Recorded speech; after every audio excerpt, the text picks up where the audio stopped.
আজকে এই ভিডিওতে আমরা যেটা শিখব সেই চ্যাপ্টারের নাম হলো ব্যাংক রিকনসিলিয়েশন স্টেটমেন্ট। আবার বলছি, ব্যাংক রিকনসিলিয়েশন স্টেটমেন্ট, যাকে সংক্ষেপে সবাই বলে থাকে BRS। B for bank, R for reconciliation and S for statement, যার বাংলা অর্থ হলো ব্যাংক সমন্বয় বিবরণী। তাহলে আজকে আমরা যেটা শিখবো সেই চ্যাপ্টারের নাম হলো ব্যাংক রিকনসিলিয়েশন স্টেটমেন্ট, বাংলায় যার নাম হলো ব্যাংক সমন্বয় বিবরণী। ওকে, এবার বিষয়টা কি, what is bank reconciliation statement, সেটা বোঝাতে গিয়ে বলি যে কোনো প্রতিষ্ঠান, যে কোনো ব্যক্তি বা প্রতিষ্ঠান প্রত্যেকেরই ব্যাংকের সঙ্গে প্রতিনিয়ত লেনদেন চলে থাকে। যেমন কোনো প্রতিষ্ঠান ব্যাংকে 1 লক্ষ টাকা দিয়ে অ্যাকাউন্ট খুলল, তাহলে প্রতিষ্ঠান নিজের কাছে কি দেখাবে, যে আমার ব্যাংকে মানে প্রতিষ্ঠানের নামে ব্যাংকে 1 লক্ষ টাকা রয়েছে। আবার ব্যাংকও দেখাবে একটা স্টেটমেন্টের মাধ্যমে যে ওই ব্যক্তি বা প্রতিষ্ঠানের 1 লাখ টাকা আমাদের কাছে রয়েছে।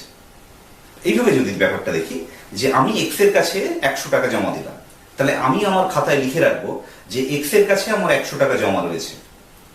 আবার এক্স তার খাতায় লিখে রাখবে যে ওই লোকটা আমার কাছে 100 টাকা জমা রেখেছে। তার মানে আচ্ছা, কোনো ব্যক্তি বা প্রতিষ্ঠান ব্যাংকে প্রকৃতপক্ষে কত টাকা রাখছে বা ব্যাংক থেকে কত টাকা তুলছে তার রেকর্ড রাখে কোথায়? তার রেকর্ড রাখে, আমরা লাস্ট ক্লাসে শিখেছি ডাবল কলাম ক্যাশবুক।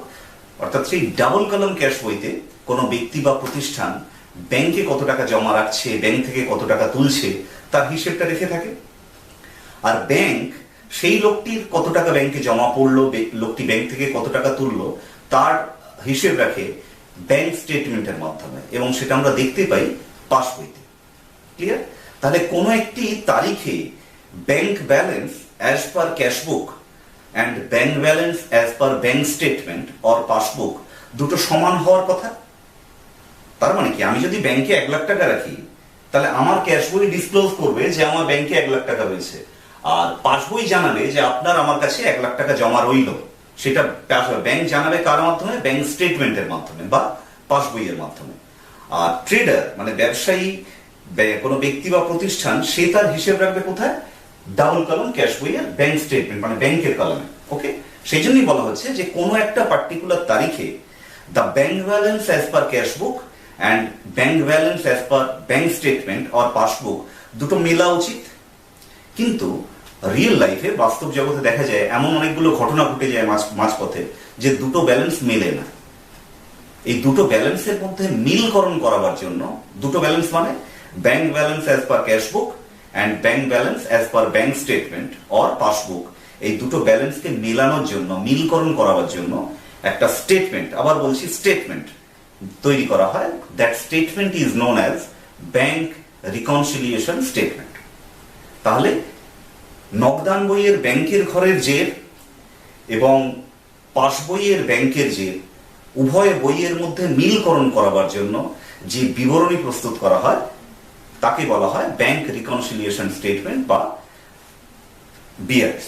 ঠিক আছে, বাংলায় বলে থাকি আমরা ব্যাংক সমন্বয় বিবরণী। সমন্বয় বিবরণী কিভাবে মিলকরণ করা হয়? আচ্ছা, তার আগে বলে নিই যে কি কি কারণে এই দুটো বইয়ের মধ্যে, দুটো বইয়ের ব্যালেন্সের মধ্যে গরমিল দেখা যায়। আমরা কয়েকটা উদাহরণ দিই।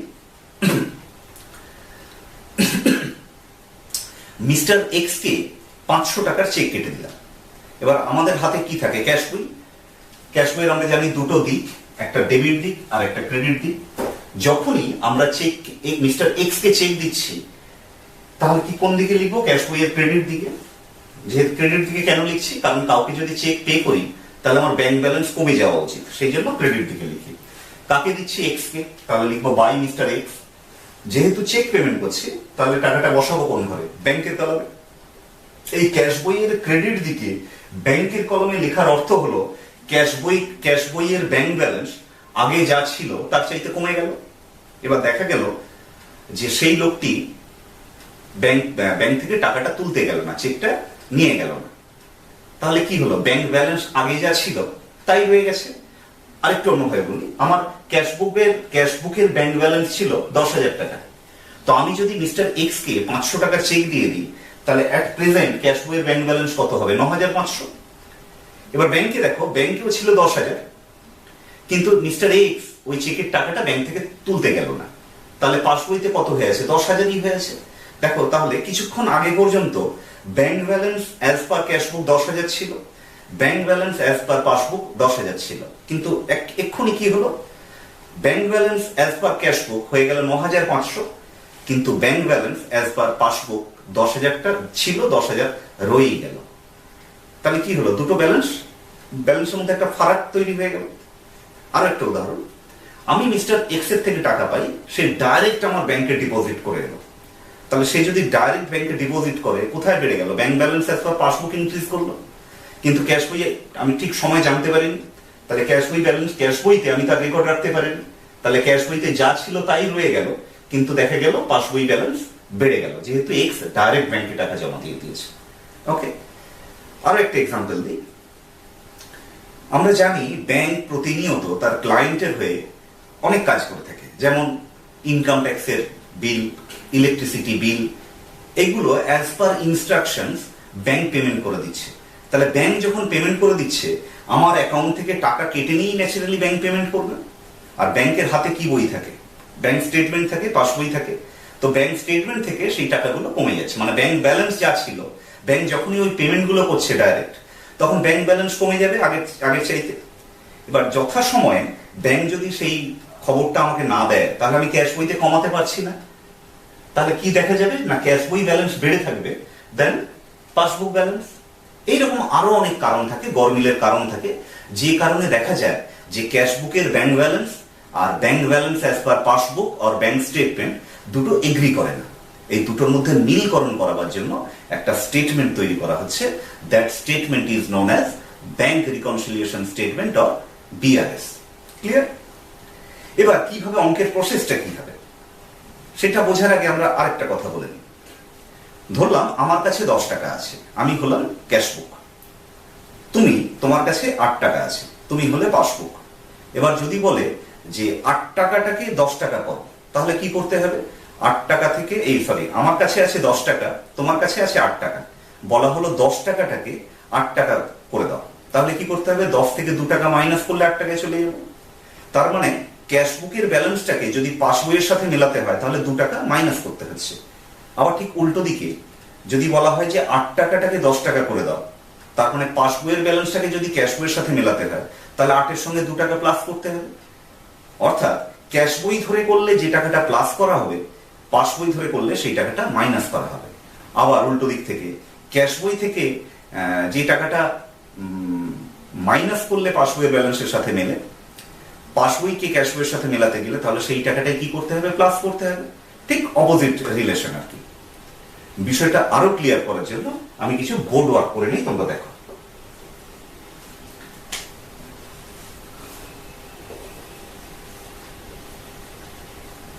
এখানে লিখেছি আমি ব্যাংক ব্যালেন্স। জেনে রাখবে ব্যাংক ব্যালেন্স মূলত দু প্রকার হয়। কি কি? একটা হলো অ্যাজ পার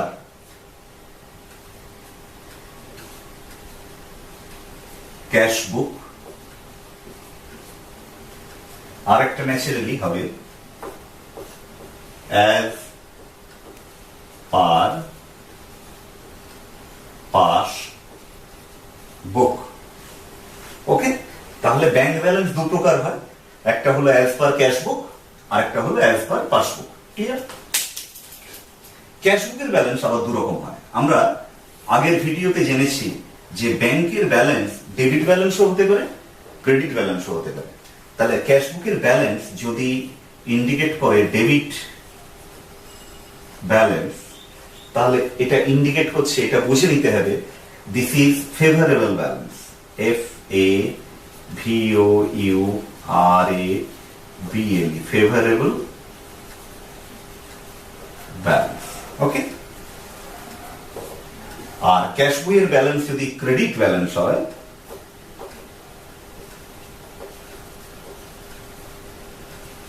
তখন বুঝে নিতে হবে this is overdraft balance.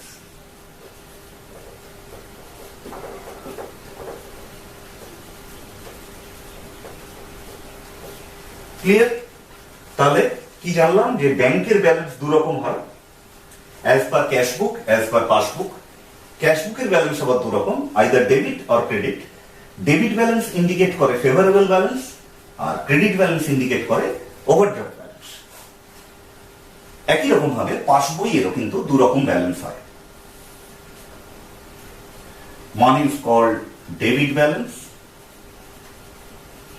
another is credit balance.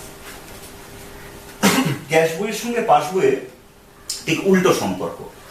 Cash বইয়ের ডেবিট মানে ফেভারেবল, তাহলে পাস বইয়ের ক্রেডিট মানে বোঝাবে ফেভারেবল।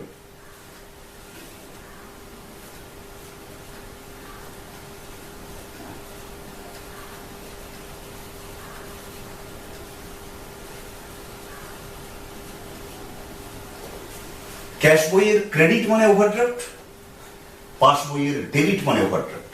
ওকে,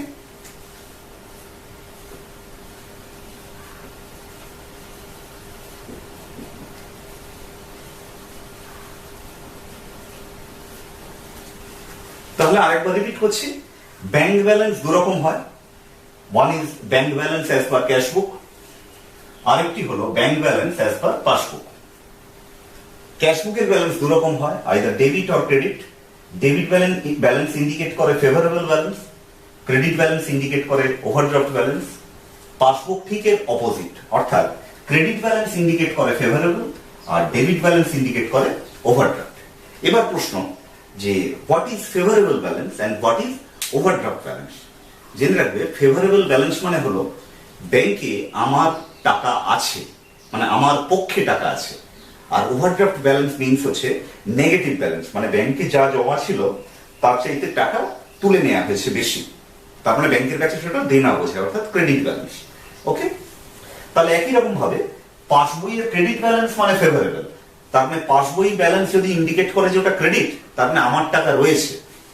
আর পাসবইয়ের ডেবিট ব্যালেন্স মানে ব্যাংকে যা ছিল তার চাইতে আমি বেশি তুলে নিয়েছি, অর্থাৎ ওভারড্রাফট ব্যালেন্স। ক্লিয়ার? তাহলে বোঝা গেল যে ফেভারেবল ব্যালেন্স কাকে বলে, ওভারড্রাফট ব্যালেন্স কাকে বলে।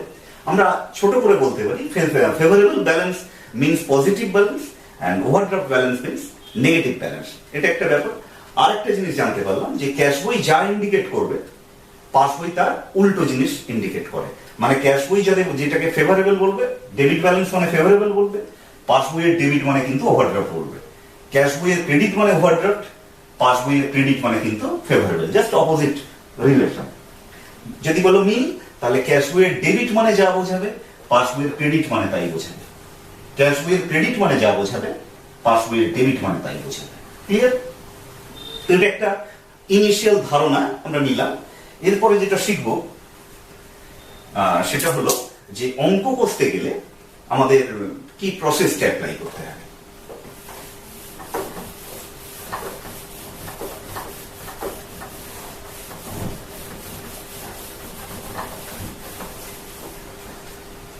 দেখো, যদি আমরা ক্যাশ বই ধরে করি,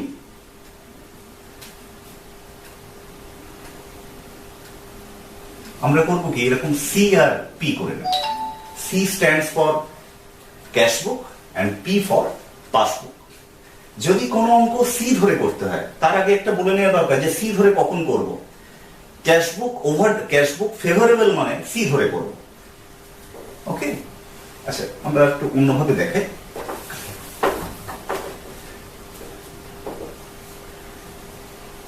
ক্যাশ বুক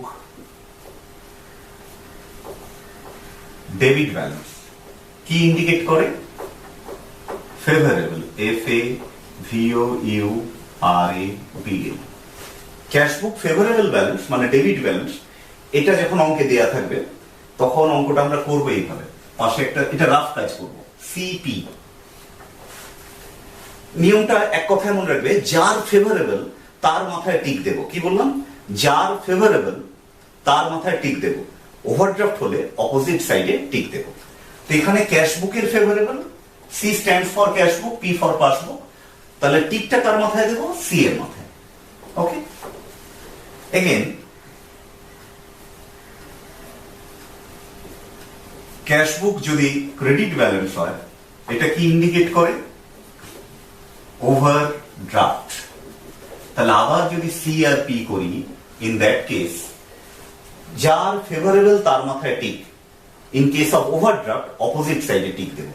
ক্যাশবুকের ওভারড্রাফট, যদি এটা ক্যাশবুকের ফেভারেবল হতো সি এর মাথায় টিক দিতাম, যেহেতু এটা ওভারড্রাফট তাহলে এখন টিকটা দেবো কার মাথায়? পি এর মাথায়। Got it? Next, passbook credit. Passbook credit balance means favorable.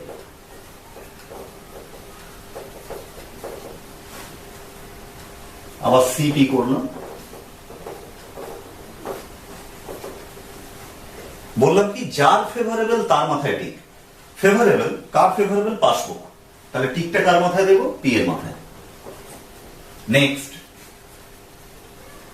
Passbook within bracket debit balance, this is called overdraft. Our C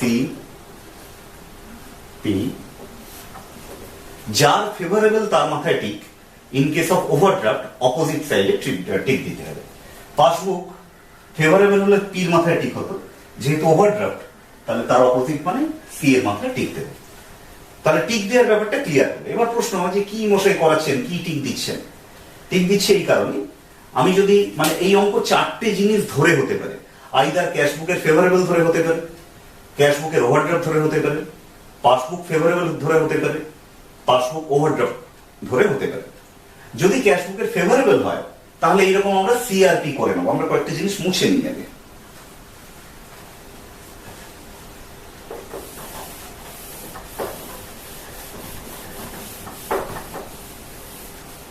এরকম টিক দিয়ে দেবো। এবার দেখা গেল যে একটা এক্সাম্পল দিচ্ছি,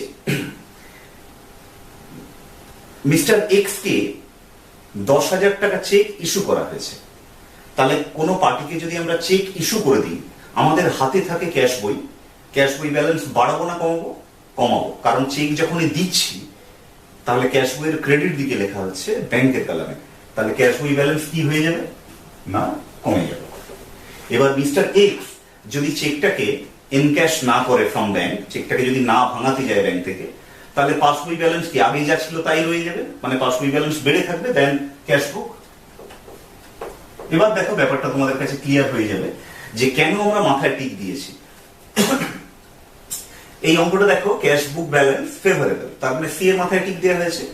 নিয়ম হলো যার মাথায় টিক থাকবে, অঙ্কটা কষতে যাওয়ার আগে এটা ওয়ার্কিংসটা করে নেব, হাত দিয়ে এই যার মাথায় টিক থাকবে সেটাকে চেপে ধরবো। দেখো চেপে ধরলাম, চেপে ধরলে ন্যাচারালি সেই দিকটা দেখতে পাচ্ছি না, দেখবো অন্যদিকে অপোজিট সাইডে কি দেখা যাচ্ছে দেখো, প্লাস। পি বলার দরকার নেই, জাস্ট যার মাথায় টিক আছে তাকে আমরা চেপে ধরবো, চেপে ধরে অপোজিট সাইডে তাকাবো, তাকালে দেখতে পাচ্ছি দেখো প্লাস। তার মানে ওই 10,000 টাকাটা আমাকে প্লাস করতে হবে। ক্লিয়ার? আবার এই অঙ্কটাই যদি ডেবিট না হয় ক্রেডিট হতো, তার মানে এটা ইন্ডিকেট করতে কি ওভারড্রাফট ব্যালেন্স। সেই ক্ষেত্রে টিকটা দিতাম কোথায়? টিকটা দিতাম পি এর মাথায়, যার মাথায় টিক তাকে চাপবো, সেক্ষেত্রে এটা চাপবো, উল্টো দিকে দেখতে পাবো মাইনাস, তখন 10,000 টাকাটা মাইনাস হবে। ক্লিয়ার? বোঝা গেছে? তো এইভাবে যখন আমরা অঙ্ক কষবো, এরপরেই আমরা একটা অঙ্ক কষে তোমাদের দেখাবো, তখন বিষয়টা আরো ক্লিয়ার হয়ে যাবে। তাহলে কি জানতে পারলাম? যে বিআরএস বা ব্যাংক রিকনসিলিয়েশন স্টেটমেন্ট হলো একটা বিবরণী, যে বিবরণীটা তৈরি করা হয় ক্যাশ বইয়ের ব্যাংক ব্যালেন্সের সাথে পাস বইয়ের ব্যাংক ব্যালেন্সের মধ্যে মিলকরণ করাবার জন্য। ক্লিয়ার? এই অঙ্কটি যখন করবে তখন সেখানে বেশ কিছু গরমিলের কারণ দিয়ে দেবে, যে কি কারণে ক্যাশ বইয়ের ব্যালেন্সের সাথে পাস বইয়ের ব্যালেন্স মিলছে না। সেই গরমিলের কারণগুলো দেখিয়ে কোনো কোনো টাকা যোগ করতে হবে, আবার কোনো কোনো টাকা বিয়োগ করতে হবে। কিন্তু যোগ হোক বা বিয়োগ হোক সেটা ডিপেন্ড করে কি ধরে অঙ্কটা করছি তার উপর। কি ধরে মানে 4 রকম ভাবে অঙ্কটাকে ধরা যায়, এবং সেটা নিশ্চয়ই বইয়ের শুরুতে বলে দেবে। Either bank balance as per cashbook favourable, or bank balance as per cash book overdraft, or bank balance as per passbook favorable, or bank balance as per passbook overdraft। এই চারটের মধ্যে যে কোনো একটা কোশ্চেন পেপারে দিয়ে দেবে, সেইটা ধরে আমাদের অঙ্ক করতে হবে। এবং ধরার সময় কি বললাম, যার ফেভারেবল ব্যালেন্স তার মাথায় টিক দেব, যদি ওভারড্রাফট হয় তাহলে অপোজিট সাইডে টিক দিতে হবে। এবং টিক দেওয়ার পর আমরা এইভাবে প্লাস মাইনাস করবো অ্যাকর্ডিং টু স্টেটমেন্টে যেভাবে বলে দেবে। তারপর যার মাথায় টিক দেওয়া থাকবে সেটাকে চেপে ধরবো। উল্টো দিকে যদি দেখি প্লাস তাহলে অ্যাড করব, যদি উল্টো দিকে দেখি মাইনাস তাহলে টাকাটাকে লেস করতে হবে। তো যাই হোক, যা বলার আমি বললাম, এবার অঙ্ক কষতে গেলে বাকিটা বুঝে যাবে। ঠিক আছে, আমরা মোট 4টি ভিডিও দেখাবো। প্রথম ভিডিওতে থাকবে ব্যাংক ব্যালেন্স অ্যাজ পার ক্যাশ বুক ধরে অঙ্ক ফেভারেবল। তারপরের ভিডিওতে আমরা করব ব্যাংক ব্যালেন্স অ্যাজ পার ক্যাশ বুক কিন্তু ওভারড্রাফট ধরে অঙ্ক। তারপরে করব bank balance as per passbook favourable. তারপরে করব bank balance as per passbook overdraft. তাহলে 4টে ভিডিওর মাধ্যমে আমরা টোটাল বিআরএস চ্যাপ্টারটা শেষ করার চেষ্টা করব। তোমরা মনোযোগ দিয়ে দেখো। আজকে আমরা ব্যাংক ব্যালেন্স অ্যাজ পার ক্যাশ বুক ফেভারেবল বলে কিভাবে অঙ্ক করতে হয় সেটি দেখাবো, তোমরা দেখো। From the following transactions, prepare a bank reconciliation statement. তো ইনফরমেশন কি কি দেয়া আছে দেখো। ব্যাংক ব্যালেন্স অ্যাজ পার ক্যাশ বুক ডেবিট। আমরা একটু আগে যখন আলোচনা করছিলাম বলেছিলাম ক্যাশ বুকের দুরকম ব্যালেন্স হতে পারে, আইদার ডেবিট অর ক্রেডিট। তো এখানে ক্যাশ বুকের ডেবিট ব্যালেন্স কি ইন্ডিকেট করে না ফেভারেবল ব্যালেন্স, অর্থাৎ ব্যাংকে টাকা রয়েছে 10,500 টাকা। ওকে, তাহলে অঙ্কটা কি ধরে করতে হবে? ব্যাংক ব্যালেন্স অ্যাজ পার ক্যাশ বুক। তাহলে ওই যে আমরা টিক দেওয়ার কথা বলেছিলাম, পাশাপাশি সিআরপি করে, যেহেতু ক্যাশ বুকের ফেভারেবল ব্যালেন্স, তাহলে টিকটা দেবো কোথায় না সি এর মাথায়। ওকে, এবং জেনে রাখবে অঙ্কটা যখন প্রসিড করব, এই প্রথম টাকাটা অর্থাৎ যেটা ধরে অঙ্কটা করতে হবে সেটাকে একদম আমরা ফাইনাল কলামে লিখব। ওকে, নেক্সট যখন করব তখন বুঝতে পারবে আরো। 1 নম্বর, চেক রিসিভ ফ্রম আকাশ, অর্থাৎ আকাশের থেকে চেক পাওয়া গেছে 5,000 টাকা, but not send to bank, কিন্তু চেকটা ব্যাংকে পাঠানো হয়নি। তাহলে কি হয়, যখন আমরা আকাশের থেকে চেক পাবো, আমাদের হাতে ক্যাশবুক থাকে, ন্যাচারালি ক্যাশবুকের ডেবিট দিকে লিখব। আর যেহেতু চেক পেয়েছি তাহলে স্বভাবতই আমরা কোথায় লিখব টাকাটা? ব্যাংকের ঘরে। কিন্তু দেখো বলছে চেকটা ব্যাংকে পাঠানো হয়নি, তাহলে ব্যাংকে পাঠানো হলে তবে তো সেটা ব্যাংক সেটাকে এন্ট্রি করবে। তাহলে এই মুহূর্তে কি হয়ে আছে, ক্যাশ বইয়ের ব্যাংক কলাম বেড়ে রয়েছে কিন্তু পাস বই কমে রয়েছে। Okay, next, cheque issued to Ankita for ₹3,000। অঙ্কিতাকে একটি চেক কাটা হয়েছে 3,000 টাকা। তাহলে অঙ্কিতাকে যদি চেক কাটা হয়, আমাদের হাতে থাকে ক্যাশবুক, ক্যাশ বইতে ন্যাচারালি আমরা ক্রেডিট দিকে লিখব ব্যাংক কলামে। যখনই ক্যাশবুকের ক্রেডিট দিকে ব্যাংক কলমে লেখা হবে, সঙ্গে সঙ্গে ক্যাশবুকের ব্যালেন্স কমে যাবে। কিন্তু কি বলা হয়েছে, but not encashed by her, কিন্তু অঙ্কিতা সেই চেকটা ভাঙায়নি। ন্যাচারালি তাহলে কি হয়ে থাকবে? পাসবুক বেড়ে থাকবে। Okay, direct deposit made by customer into bank. কোনো কাস্টমার সরাসরি আমার ব্যাংকে 2,500 টাকা জমা দিয়ে দিয়েছে, but not recorded in cashbook, কিন্তু সেটা ক্যাশ বইতে তার জন্য কোনো রেকর্ড রাখা হয়নি। তাহলে সরাসরি কেউ যদি ব্যাংকে টাকা জমা দিয়ে দেয় তাহলে পাসবই ব্যালেন্স বেড়ে যাবে, তার সাপেক্ষে ক্যাশ বই ব্যালেন্স কমে থাকবে। ওকে, দেন ব্যাংক হ্যাড ডেবিটেড। জেনে রাখবে ক্যাশ বইতে ডেবিট করলে ক্যাশ বই ব্যালেন্স বাড়ে, কিন্তু ব্যাংক যখন ডেবিট করবে, ব্যাংক ন্যাচারালি ক্যাশ বইতে লেখে না, ব্যাংক পাস বইতে এন্ট্রি করবে।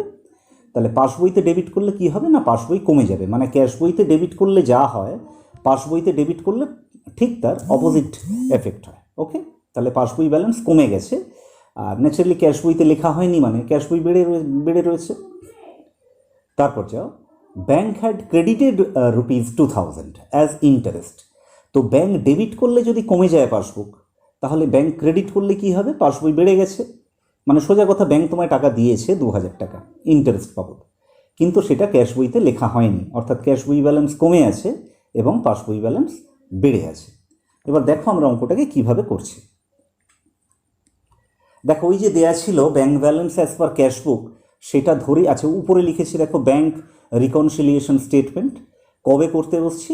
As on 31st December 2019। Okay, particular amount, কিন্তু এখানে কোনো ডেবিট ক্রেডিট হয় না, because this is not an account, this is a mere statement. Okay, আচ্ছা, যেটা ধরে অঙ্ক করা হবে সেটাকে ফাইনাল কলামে লিখতে হয় সব সময়। তাহলে যেহেতু অঙ্কতে বলে দিয়েছিল bank balance as per cash book debit balance, that means favourable balance, আমরা একদম বাইরের ঘরে বসিয়ে দিয়েছি 10,500।